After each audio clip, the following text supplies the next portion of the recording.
Welcome to Stories from the Shadows. Haunted tales from the golden age of ghost stories and supernatural fiction. I'm Ardell, and this week's story is The Ebony Frame by Nesbit.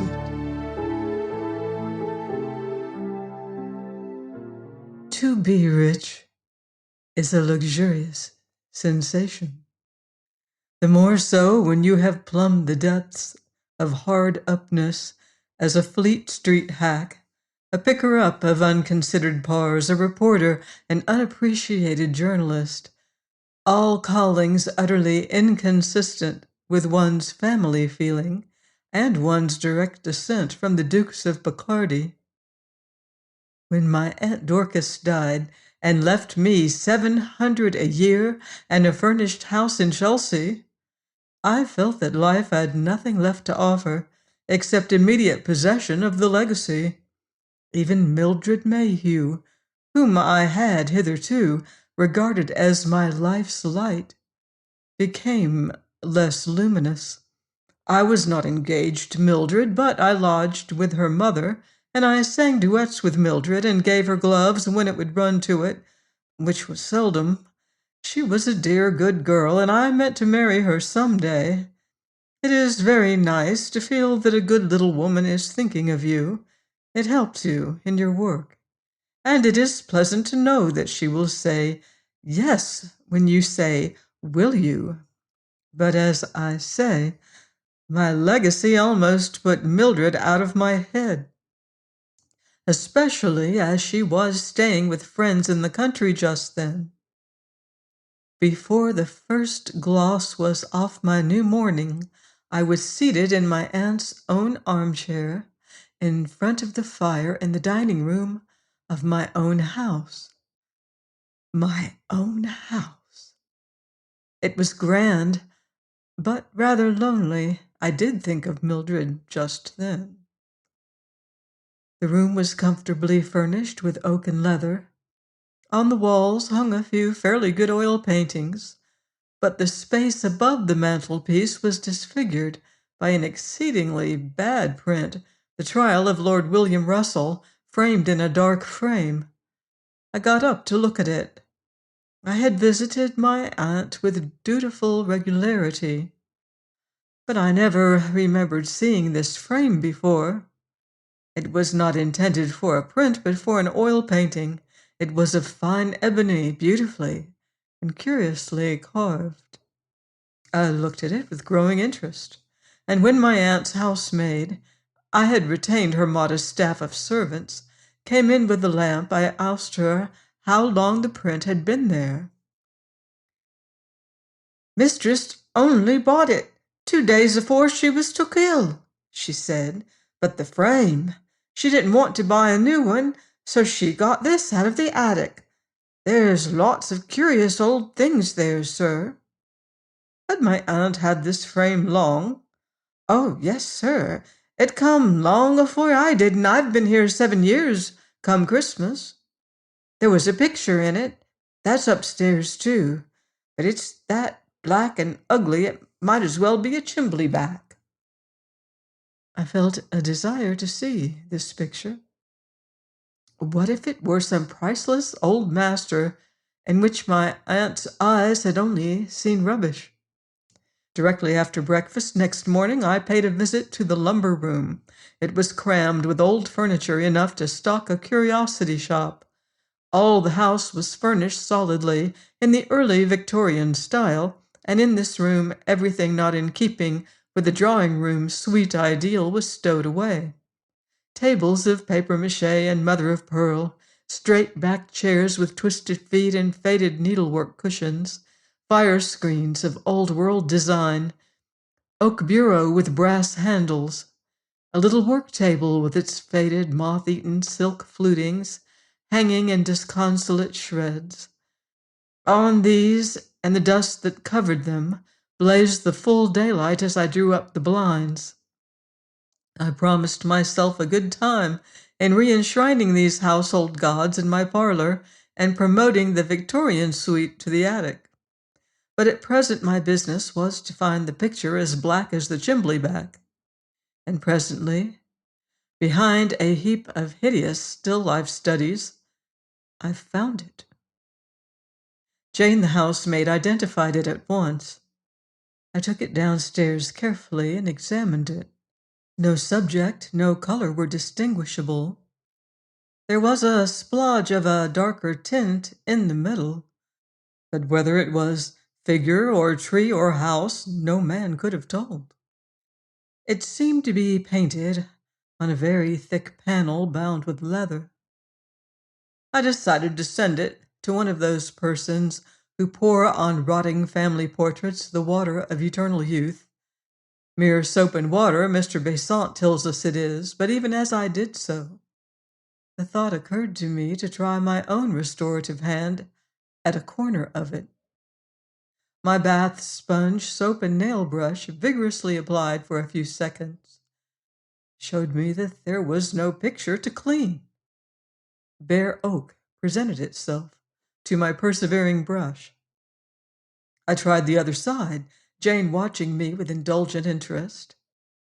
The same result. Then the truth dawned on me. Why was the panel so thick? I tore off the leather binding, and the panel divided and fell to the ground in a cloud of dust.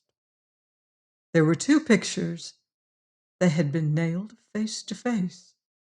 I leaned them against the wall, and the next moment I was leaning against it myself. For one of the pictures was myself. A perfect portrait, no shade of expression or turn of feature wanting. Myself, in a cavalier dress, love-locks and all. When had this been done, and how without my knowledge? Was this some whim of my aunt's? "Lor, sir!" The shrill surprise of Jane at my elbow. "What a lovely photo it is! Was it a fancy ball, sir?" "Yes," I stammered. I don't think I want anything more now. You can go." She went, and I turned, still with my heart beating violently, to the other picture. This was of a woman, of the type of beauty beloved of Burne-Jones and Rossetti. Straight nose, low brows, full lips, thin hands, large, deep, luminous eyes. She wore a black velvet gown. It was a full-length portrait. Her arms rested on a table beside her, and her head on her hands, but her face was turned full forward, and her eyes met those of the spectator bewilderingly. On the table by her were compasses and instruments whose uses I did not know, books, a goblet, and a miscellaneous heap of papers and pens. I saw all this afterwards. I believe it was a quarter of an hour before I could turn my eyes away from hers. I've never seen any other eyes like hers. They appealed as a child's or a dog's do. They commanded as might those of an empress. "Shall I sweep up the dust, sir?" Curiosity had brought Jane back. I acceded. I turned from her my portrait. I kept between her and the woman in the black velvet. When I was alone again, I tore down the trial of Lord William Russell, and I put the picture of the woman in its strong ebony frame. Then I wrote to a frame maker for a frame for my portrait. It had so long lived face to face with this beautiful witch that I had not the heart to banish it from her presence, from which it will be perceived that I am by nature a somewhat sentimental person. The new frame came home, and I hung it opposite the fireplace. An exhaustive search among my aunt's papers showed no explanation of the portrait of myself, no history of the portrait of the woman with the wonderful eyes. I only learned that all the old furniture together had come to my aunt at the death of my great-uncle, the head of the family, and I should have concluded that the resemblance was only a family one, if everyone who came in had not exclaimed at the speaking likeness. I adopted Jane's fancy ball explanation, and there one might suppose the matter of the portraits ended. One might suppose it, that is, if there were not evidently a good deal more written here about it. However, to me then the matter seemed ended. I went to see Mildred. I invited her and her mother to come and stay with me. I rather avoided glancing at the picture in the ebony frame. I could not forget nor remember without singular emotion the look in the eyes of that woman when mine first met them, and I shrank from meeting that look again. I reorganized the house somewhat, preparing for Mildred's visit. I turned the dining room into a drawing room. I brought down much of the old-fashioned furniture, and after a long day of arranging and rearranging, I sat down before the fire, and lying back in a pleasant languor, I idly raised my eyes to the picture. I met her dark, deep hazel eyes, and once more my gaze was held fixed, as by a strong magic, the kind of fascination that keeps one sometimes staring for whole minutes into one's own eyes in the glass. I gazed into her eyes and felt my own dilate, pricked with a smart like the smart of tears. "I wish," I said, "oh, how I wish you were a woman and not a picture. Come down. Oh, come down." I laughed at myself as I spoke. But even as I laughed, I held out my arms. I was not sleepy. I was not drunk. I was as wide awake and as sober as ever was a man in this world. And yet, as I held out my arms, I saw the eyes of the picture dilate, her lips tremble. If I were to be hanged for saying it, it is true. Her hands moved slightly, and a sort of flicker of a smile passed over her face. I sprang to my feet. "This won't do," I said, still aloud. "Firelight does play strange tricks. I'll have the lamp." I pulled myself together and made for the bell. My hand was on it, and I heard a sound behind me, and turned. The bell still unrung. The fire had burned low, and the corners of the room were deeply shadowed, but surely there, behind the tall worked chair, was something darker than a shadow. "I must face this out," I said, "or I shall never be able to face myself again." I left the bell. I seized the poker and battered the dull coals to a blaze. Then I stepped back resolutely and looked up at the picture. The ebony frame was empty. From the shadow of the worked chair came a silken rustle, and out of the shadow the woman of the picture was coming towards me. I hope I shall never again know a moment of terror so blank and absolute. I could not have moved or spoken to save my life. Either all the known laws of nature were nothing, or I was mad. I stood trembling, but I am thankful to remember I stood still while the black velvet gown swept across the hearthrug towards me. Next moment a hand touched me, a hand soft, warm, and human, and a low voice said, "You called me? I am here." At that touch and that voice the world seemed to give a sort of bewildering half-turn. I hardly know how to express it, but at once it seemed not awful, not even unusual, for portraits to become flesh, only most natural, most right, most unspeakably fortunate. I laid my hand on hers. I looked from her to my portrait. I could not see it in the firelight. "We're not strangers," I said. "Oh, no, not strangers."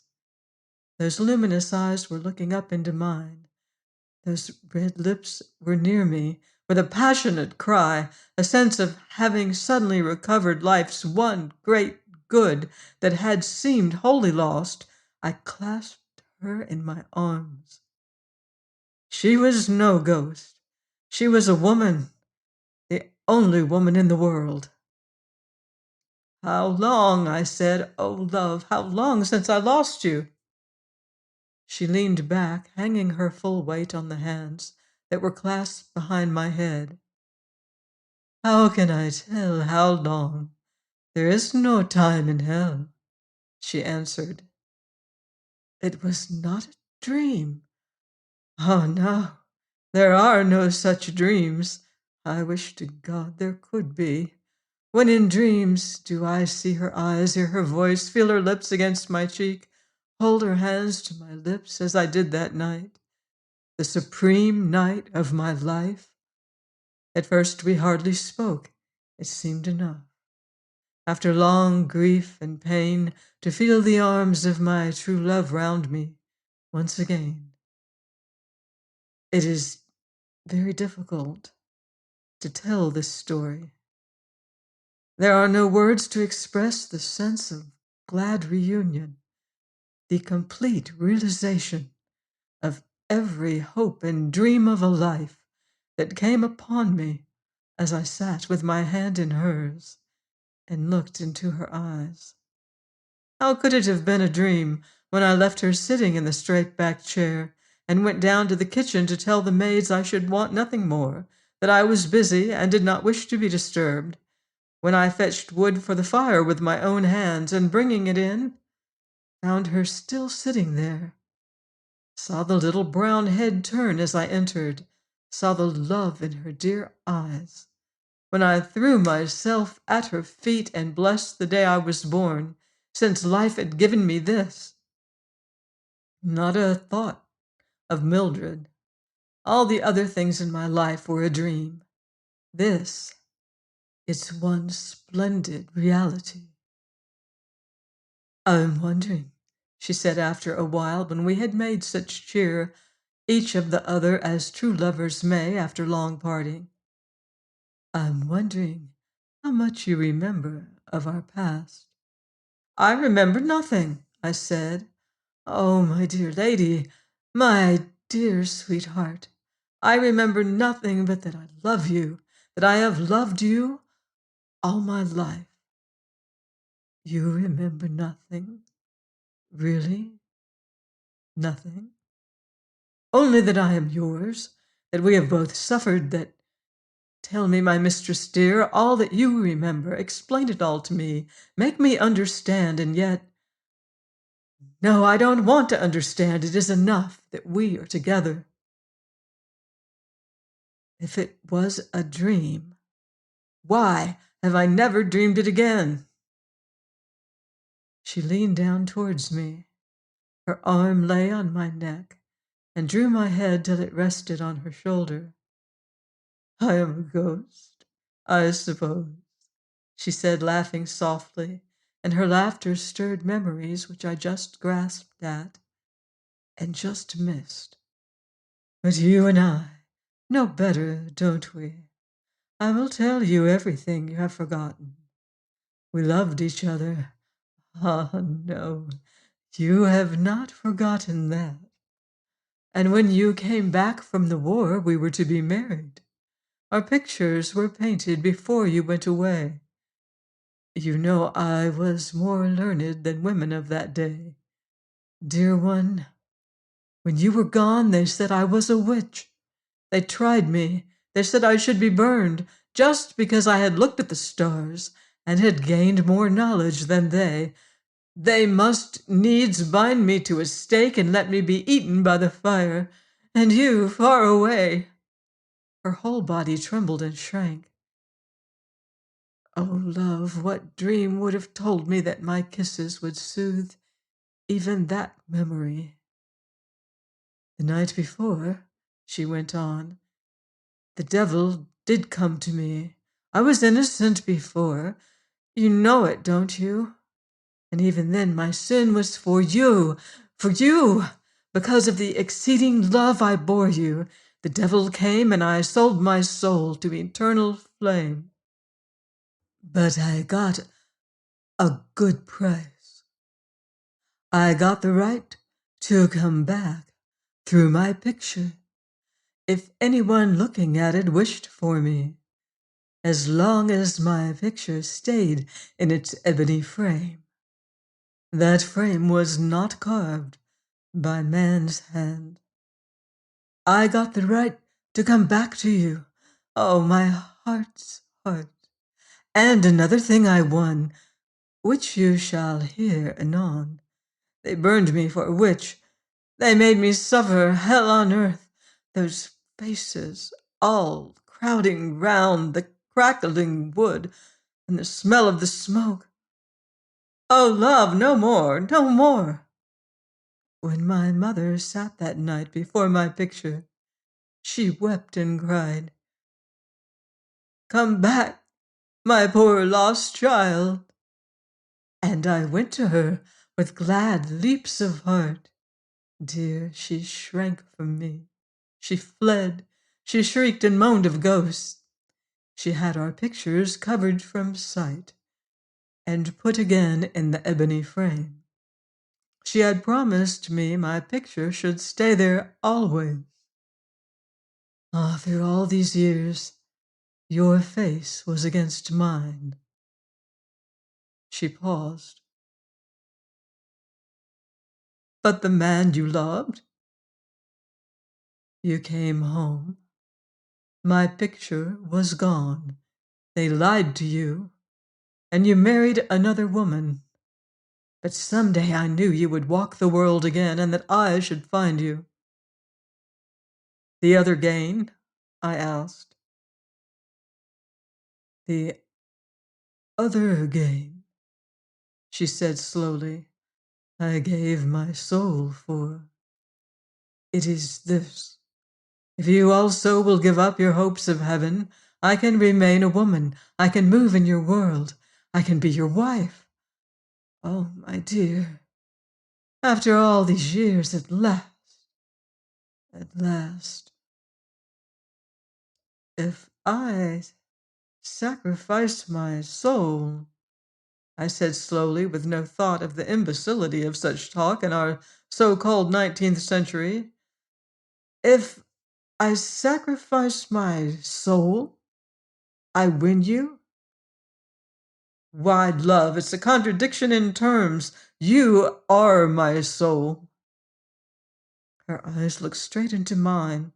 Whatever might happen, whatever did happen, whatever may happen, our two souls in that moment met and became one. Then you deliberately choose to give up your hopes of heaven for me as I gave up mine for you? I decline, I said, to give up my hope of heaven on any terms. Tell me what I must do that you and I may make our heaven here. As now, my dear love. I will tell you tomorrow, she said. Be alone here tomorrow night. 12 is ghost time, isn't it? And then I will come out of the picture and never go back to it. I shall live with you and die and be buried, and there will be an end of me.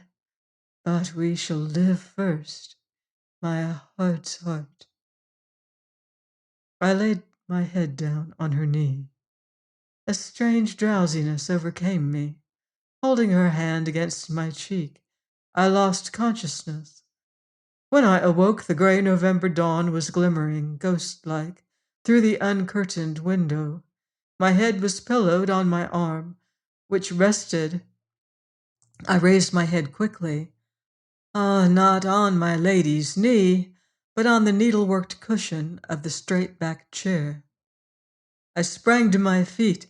I was stiff with cold and dazed with dreams, but I turned my eyes on the picture. There she sat, my lady, my dear love. I held out my arms, but the passionate cry I would have uttered died on my lips. She had said 12 o'clock. Her lightest word was my law, so I only stood in front of the picture and gazed into those gray-green eyes till tears of passionate happiness filled my own. Oh, my dear, how shall I pass the hours till I hold you again? No thought then of my whole life's completion and consummation being a dream. I staggered up to my room, fell across my bed, and slept heavily and dreamlessly. When I awoke, it was high noon. Mildred and her mother were coming to lunch. I remembered at one shock Mildred's coming and her existence. Now, indeed, the dream began, with a penetrating sense of the futility of any action apart from her. I gave the necessary orders for the reception of my guests. When Mildred and her mother came, I received them with cordiality, but my genial phrases all seemed to be someone else's. My voice sounded like an echo. My heart was otherwhere. Still, the situation was not intolerable until the hour when afternoon tea was served in the drawing-room. Mildred and her mother kept the conversational pot boiling with a profusion of genteel commonplaces, and I bore it as one can bear mild purgatories when one is in sight of heaven. I looked up at my sweetheart in the ebony frame, and I felt that anything might happen. Any irresponsible imbecility, any bathos of boredom was nothing if, after it all, she came to me again. And yet when Mildred, too, looked at the portrait and said, "What a fine lady! One of your flames, Mr. de Vigny," I had a sickening sense of impotent irritation, which became absolute torture when Mildred, how could I ever have admired that chocolate box barmaid style of prettiness, threw herself into the high-backed chair, covering the needlework with her ridiculous flounces, and added, "Silence gives consent. Who is it, Mr. de Vigny? Tell us all about her. I am sure she has a story." Poor little Mildred, sitting there smiling, serene in her confidence that her every word charmed me, sitting there with her rather pinched waist, her rather tight boots, her rather vulgar voice, sitting in the chair where my dear lady had sat when she told me her story. I could not bear it. "Don't sit there," I said. "It's not comfortable." But the girl would not be warned. With a laugh that set every nerve in my body vibrating with annoyance, she said, "Oh dear, mustn't I even sit in the same chair as your black velvet woman?" I looked at the chair in the picture. It was the same, and in her chair Mildred was sitting. Then a horrible sense of the reality of Mildred came upon me. Was all this a reality after all? But for fortunate chance, might Mildred have occupied not only her chair but her place in my life? I rose. "I hope you won't think me very rude," I said, "but I am obliged to go out." I forget what appointment I alleged. The lie came readily enough. I faced Mildred's pouts with the hope that she and her mother would not wait dinner for me. I fled. In another minute, I was safe, alone under the chill, cloudy autumn sky, free to think of my dear lady. I walked for hours along streets and squares. I lived over again and again every look, word, and hand touch, every kiss. I was completely, unspeakably happy. Mildred was utterly forgotten. My lady of the ebony frame filled my heart and soul and spirit. As I heard 11 boom through the fog, I turned and went home. When I got to my street, I found a crowd surging through it, a strong red light filling the air. A house was on fire. Mine. I elbowed my way through the crowd. The picture of my lady, that at least I could save. As I sprang up the steps, I saw, as in a dream. Yes, all this was really dreamlike. I saw Mildred leaning out of the first-floor window, wringing her hands. "Come back, sir," cried a fireman. "We'll get the young lady out right enough." But my lady! I went on up the stairs, cracking, smoking, and hot as hell, to the room where her picture was. Strange to say, I only felt that the picture was a thing we should like to look on through the long, glad, wedded life that was to be ours. I never thought of it as being one with her. As I reached the first floor, I felt arms round my neck. The smoke was too thick for me to distinguish features. "Save me," a voice whispered. I clasped a figure in my arms, and with a strange disease, bore it down the shaking stairs and out into safety. It was Mildred. I knew that directly I clasped her. "Stand back!" cried the crowd. "Everyone's safe!" cried a fireman. The flames leapt from every window.